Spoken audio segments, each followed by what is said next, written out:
Para completar la explicación de la histología del aparato digestivo, falta un tercer apartado dedicado al estudio de las glándulas anejas. Como os decía en la introducción, son pequeñas proyecciones que crecen a partir de los componentes tubulares y que dan lugar a órganos tan importantes como son el hígado, el páncreas y, en menor medida, a las glándulas salivares. Estas ya sabéis que están en la cabeza y realizan una primera digestión o contribuyen a la realización de una primera digestión del alimento. Son tres las más importantes, las mayores, parótida, mandibular y sublingual, y asimismo pequeñas glándulas salivares menores dispersas en toda la extensión de la pared de la cavidad oral. Centrándonos en las tres principales, podemos reconocer fácilmente la parótida en la base de la oreja, justo debajo del cartílago escutular, la mandibular en una posición más caudal, en un plano más profundo ya en el tránsito cérvico-facial, y ya finalmente la glándula sublingual, que tiene dos componentes, monostomático y polistomático, que va recorriendo, como indica su propio nombre, la superficie ventral a la lengua. Aquí las podemos ver las tres resumidas y serían objeto de estudio en las prácticas de anatomía y disección.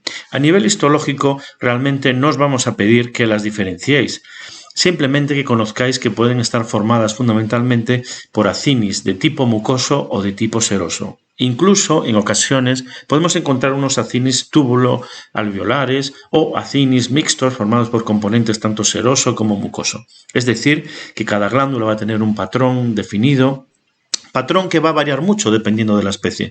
Por lo tanto, lo único que en principio os pedimos de cara a la evaluación es que reconozcáis esos tejidos básicos que lo forman. Cuando estudiasteis el epitelio y estudiasteis las células glandulares ya los habéis estudiado. De todos modos, es interesante repasarlos. Así, en esta imagen que corresponde a la parótida, podemos reconocer los acinis glandulares mucosos, que se caracterizan porque esos ovillos de células glandulares tienen un citoplasma muy translúcido, muy transparente, y los núcleos están en posición periférica y basal. Frente a ellos, los acinis serosos son mucho más densos, se aprecian en muchas ocasiones los gránulos de contenido, como sucede en esta histología, y además los núcleos son, aunque también periféricos, son circulares, redondos, de gran tamaño y se reconocen perfectamente. Esta es otra imagen típica de una glándula salivar, en este caso de naturaleza serosa, con esos núcleos periféricos redondos claramente marcados. Y ya en este caso pues tenemos nuevamente una glándula mixta similar a la que veíamos anteriormente, pero a mayores aumentos, con acinis mucosos, aquí los podéis ver, perfectamente translúcidos, y también podemos ver acinis de tipo seroso con núcleos más periféricos y ese punteado debido a la secreción acidófila que contienen. En cuanto a esto que podemos ver en el interior, pues ya os dais cuenta que se corresponde a un conducto formado por una serie de células cilíndricas que forman un epitelio simple y que no es más que el conducto de desembocadura de la secreción liberada por los acinis. Entre las glándulas anejas, desde luego, el hígado ocupa una posición fundamental y central en el aparato digestivo. El hígado es necesario para llevar a cabo funciones vitales muy importantes. Por ejemplo, la metabolización de los nutrientes que se absorben en el interior del tubo digestivo va a tener lugar en este órgano. Pero también aspectos tan importantes como la detoxificación, el almacenamiento de energía o también incluso pues, la liberación de las sales biliares tan importantes para la digestión de los lípidos. Y como estas muchas más funciones que habéis estudiado en otras asignaturas. Aquí podemos ver el hígado de un rumiante y podemos ver que tiene un aspecto brillante que se debe a la presencia de un recubrimiento seroso. El hígado, salvo una pequeñita zona que es la zona anuda, tiene un revestimiento de peritoneo visceral. Este peritoneo hace que al tacto sea un órgano que tiene un tacto suave, sedoso, sensual, incluso se podría decir. Bien, justo por debajo de esta cápsula serosa se distribuye un armazón conjuntivo que inicialmente parte de una cápsula fibrosa llamada cápsula de Gleason. Esta cápsula emite trabéculas hacia el interior y estas trabéculas van a delimitar el parénquima del órgano en lóbulos y lobulillos. Aquí vemos los lobulillos hepáticos en un esquema un tanto ideal, pero que se aproxima mucho a la realidad. Es decir, los lobulillos hepáticos, ya lo veis, forman unas estructuras hexagonales. Estas estructuras se ven muy bien en el caso de los cerdos, pues esta especie, es curioso, presenta un gran desarrollo del armazón conjuntivo. Esto le da al hígado externamente un aspecto llamativo, inconfundible, y además le permite a nivel histológico pues nos permite delimitar perfectamente los lobulillos hepáticos. Aquí veis esos lobulillos donde más o menos se conserva esa forma hexagonal, aunque no siempre va a ser así, porque lógicamente va a depender del plano de corte. Pero el tabique conjuntivo que los delimita se ve muy bien. En el centro del lobulillo, siempre de mayor o menor tamaño, con una forma más regular o menos irregular, una gran vena que ya os adelanto que se corresponde a la vena centrolobulillar. Las células fundamentales que constituyen el hígado son los hepatocitos. Los hepatocitos son células poliédricas con un núcleo esférico que está en posición central. El hecho más llamativo es que estas células, en vez de estar repartidas de una forma homogénea, se distribuyen de forma geométrica siguiendo unos cordones muy curiosos. Estos cordones están separados por vasos sanguíneos. Estos vasos sanguíneos son muy peculiares, se llaman los sinusoides hepáticos. Se caracterizan porque tienen grandes ventanas que permiten el flujo de sustancias desde la luz de los vasos a los propios hepatocitos. Y se corresponden ni más ni menos a todos estos espacios que veis rellenos de células sanguíneas, de glóbulos rojos. Vamos a verlos a más aumentos. Aquí los tenéis. Todas estas células redondeadas corresponden a los hepatocitos formando cordones que más o menos siguen una disposición ordenada que luego comentaremos, y entre ellos pues los espacios delimitados por el sinusoide. Ahí podemos ver la membrana del sinusoide, membrana que en ocasiones se ve interrumpida para que exista un flujo del hepatocito hacia el interior de la luz del sinusoide. En el interior de los sinusoides podemos encontrar en ocasiones células de Kupffer, que son macrófagos exclusivos del hígado y que desempeñan una función relacionada con la defensa inmune del animal. Para entender la organización microscópica, histológica del hígado, es fundamental conocer cómo es la irrigación del órgano. La irrigación del hígado es un poquito más complicada de lo que habitualmente vemos en órganos en los cuales normalmente hay una arteria que aporta sangre y una vena que la recoge. En el caso del hígado, la sangre va a entrar al órgano procedente de dos grandes vasos. Uno de ellos es la arteria hepática. La arteria hepática es una arteria que aporta nutrientes, oxígeno al órgano y es una arteria de pequeño calibre, en este caso, sobre todo si la comparamos con la segunda fuente de aporte sanguíneo al órgano. Esta segunda fuente es la vena porta. La vena porta lleva sangre poco oxigenada, pero que proviene del intestino y por tanto es muy rica en nutrientes. Tanto la arteria hepática como la vena porta penetran por el ilio. Ambas se complementan. La arteria hepática aporta oxígeno y la vena aporta todos esos nutrientes que el órgano va a metabolizar. Como cualquier órgano, tiene que haber una salida de la sangre, es decir, sangre pobre en oxígeno y pobre en nutrientes. Y esto se produce a nivel de la vena hepática, que se localiza en una posición alejada del ilio. Se localiza justo en la cara diafragmática y va a desembocar directamente en la vena cava caudal.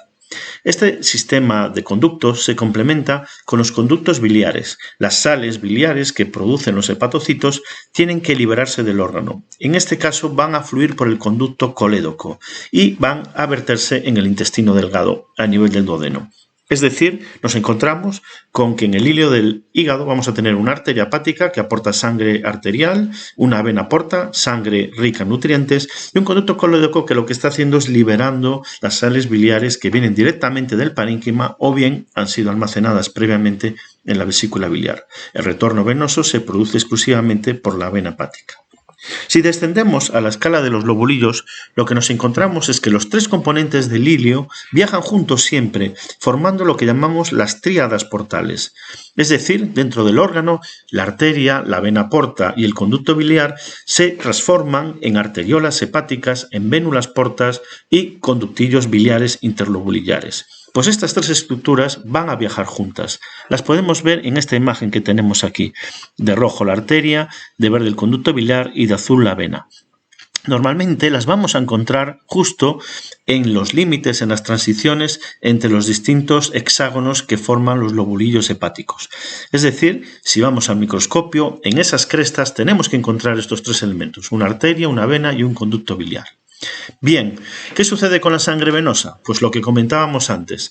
En el centro del lóbulo, del lobulillo hepático, se encuentra una gran vena, la vena centrolobulillar, y esa vena recoge la sangre venosa que sale o se origina en los hepatocitos. Y esa sangre venosa lo que hace es converger en la vena hepática, como podemos ver en la parte superior de la figura.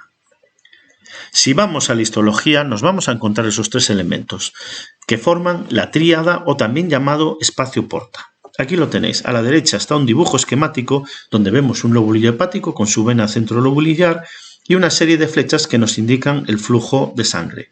En concreto, la sangre arterial, cómo viaja desde el espacio porta hacia la vena, las sales biliares, cómo viajan en sentido contrario hacia el conductillo biliar, y cómo la vena, pues también lógicamente fluye, la sangre venosa fluye a través de las ramas de la vena porta hacia el espacio porta.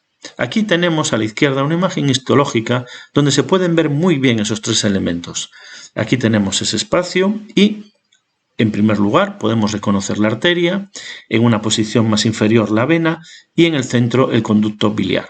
No tiene por qué mantenerse esta posición, a veces el tamaño varía y a veces, debido al plano de corte, como estas estructuras siguen un recorrido flexuroso, no siempre podemos ver las tres. Esta es una imagen ideal, pero que muestra muy bien los tres elementos. La vena se caracteriza por su pared fina, como sabéis, con un mínimo endotelio, mientras que la arteria tiene una capa muscular bastante potente. Y ya finalmente el conducto biliar está formado por un epitelio simple cilíndrico. Aquí tenemos indicada la arteria, la vena y el conducto biliar. Estos elementos que hemos estudiado fluyen, por tanto, tanto sus componentes sanguíneos, arteriales o venosos como biliares, siguiendo un recorrido muy claro. Van a acompañar a los espacios que quedan entre los lobulillos, es decir, van a viajar por los sinusoides hepáticos hacia el centro del lobulillo. Esto es muy importante. Por tanto, cuando vemos un lobulillo hepático, lo primero que debemos buscar son sus límites, formados por tejido conjuntivo. Debemos buscar la vena centrolobulillar, que marca el centro de la misma, y el espacio porta con los distintos componentes que lo configuran. Vemos también en la periferia un espacio porta, aunque con menor detalle que en la imagen anterior. Es importante recordar, para terminar la explicación del hígado, que el flujo, por tanto, de la sangre procedente de la arteria hepática de la vena porta va a proceder desde la periferia hacia el interior, hacia la vena centrolobulillar. Comento esto para poner un ejemplo muy sencillo. Cuando el animal ha ingerido un tóxico y ese tóxico ha pasado desde el intestino a la vena porta, se introduce en el hígado por las vénulas porta y llega al espacio porta. Es decir, que cuando llega hasta el propio órgano se va a propagar desde la periferia al interior. Por tanto, las primeras células que van a estar expuestas al efecto del tóxico van a ser las periféricas, es decir, vamos a encontrar un daño en la periferia del lobulillo. En otras ocasiones, el animal tiene un problema en el retorno venoso. En ese caso, la sangre venosa no puede ser procesada, aspirada de forma eficaz por el corazón, produciéndose lo que llamamos un éxtasis, un encharcamiento. Ese éxtasis, lógicamente, va a ser más apreciable en la parte central del lobulillo, que es donde está la vena centrolobulillar, que no es otra cosa más que el desagüe de toda la sangre venosa que va a dirigirse hacia las venas hepáticas. Termino estas explicaciones de introducción a la histología del aparato digestivo con una referencia a otra glándula aneja, el páncreas. El páncreas es, como el hígado, una estructura vital para el animal que afortunadamente tiene unas dimensiones más reducidas. Lo podemos ver en la imagen con su forma característica en los cánidos, su forma de V, con dos lóbulos, uno más largo, el derecho, que acompaña topográficamente al duodeno, y un lóbulo más pequeñito que se corresponde al lóbulo izquierdo y que en este caso está en relación directa con la curvatura menor del estómago. Entre ambos se describe o se define un cuerpo del páncreas. La estructura del páncreas, afortunadamente, a nivel histológico es relativamente sencilla. Tiene, como cualquier otra víscera parenquimatosa, un estroma formado por una cápsula muy fina, la cual divide al órgano en lóbulos que se pueden ver a simple vista y que incluso a nivel microscópico son lobulillos. En este caso no hay una organización tan definida, tan geométrica como en el caso del hígado, y hablamos en definitiva de una estructura más parecida a lo que hemos visto para las glándulas salivares. De hecho, el páncreas cuenta con una porción exocrina muy importante que conforma la mayoría del parénquima. Está formada por actinis, acúmulos de células serosas con enzimas digestivos. Son actinis muy similares a los que podemos ver en determinadas glándulas salivares. Pero esto se complementa con una porción endocrina muy importante. Son células con una naturaleza ya más difusa, más típica del sistema endocrino, sin estos acines glandulares, con un núcleo en posición más central y que tienen la peculiaridad de organizarse en condensados, en agregados normalmente esféricos, que se llaman islotes de Langerhans. Producen hormonas tan importantes como la insulina y el glucagón. Pues esta es una imagen microscópica del páncreas donde vemos ese aspecto que nos recuerda mucho a una glándula salivar, es decir, una cápsula de tejido conjuntivo, tejido adiposo infiltrado y esos acinis serosos con núcleos en posición periférica que luego veremos a más aumentos. Entre ellos, los islotes de Langerhans presentan una estructura esférica y un aspecto menos denso, mucho menos denso. Esta es otra imagen a más aumentos del estroma conjuntivo del órgano.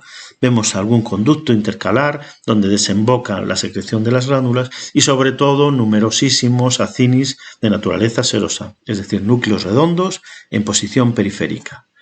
En cuanto al componente endocrino, este se ve muy bien en esta tinción en la cual nos muestra estas células ya con una naturaleza y unos límites menos claros, más difusos, y eso sí, unos núcleos muy marcados en posición central. El islote, en definitiva, se reconoce porque es menos eosinófilo, menos acidófilo, se va a teñir menos por la eosina y por tanto va a tener este aspecto claro. Esta es, por tanto, la imagen histológica típica del páncreas. Acúmulos serosos y entre ellos pequeños islotes de contenido celular endocrino. Pues hasta aquí llega la explicación del aparato digestivo, su histología en los animales domésticos. Gracias por vuestra atención.